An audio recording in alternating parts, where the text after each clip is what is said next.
পশ্চিমবঙ্গের মুখ্যমন্ত্রী তথা তৃণমূল কংগ্রেস সুপ্রিমো মমতা বন্দ্যোপাধ্যায় শনিবারের দলীয় সভায় দাবি করেছিলেন এবার ইন্ডিয়া জোট সরকার গঠন করবে। সেই বিষয় নিয়ে ব্যারাকপুরে সংবাদ মাধ্যমের মুখোমুখি হয়ে ব্যারাকপুর লোকসভা কেন্দ্রের বিজেপি প্রার্থী অর্জুন সিং বলেন, ইন্ডি জোটের পিন্ডি চটকে গেছে। আপনি রাজ্যে কংগ্রেস সিপিএমের সাথে জোট করতে পারলেন না, আর দিল্লিতে সরকার করবেন।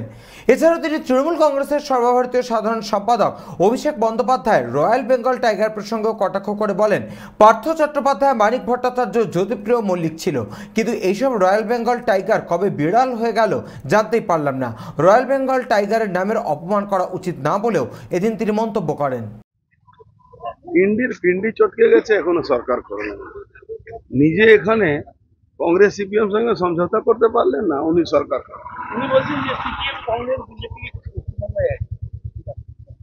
এই জন্য বলছেন সিপিএম কংগ্রেস বিজেপি এক বলছেন একটাই কারণে, উনি বুঝতে পারছেন পায়েতলা মাটি সরে গেছে, মানুষ আর উনার সঙ্গে নেই, মানুষ তৃণমূলের বিরুদ্ধে চলে গেছে, তাই জন্য এসব। অভিষেক বন্দ্যোপাধ্যায় বলছেন যে দিল্লির কুকুর হয়ে ঢাকা থেকে বাংলার রয়্যাল বেঙ্গল টাইগার হয়ে।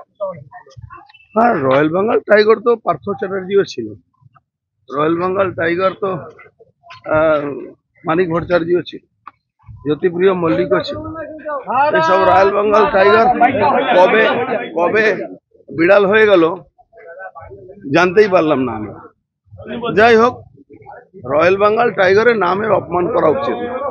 উনি বলছেন যে সার্জিক্যাল স্ট্রাইক মহিলারা করে দিয়েছে। হ্যাঁ, সার্জিক্যাল স্ট্রাইক তো যে ভুল কাজ করবে সে সবসময় একটা ভয় থাকে, ওইটাই ওনার হয়েছে। ব্যারাকপুর থেকে সকল গঙ্গোপাধ্যায়ের রিপোর্ট, চ্যানেল 24/7। সিংহাসনের মহাসংগ্রাম,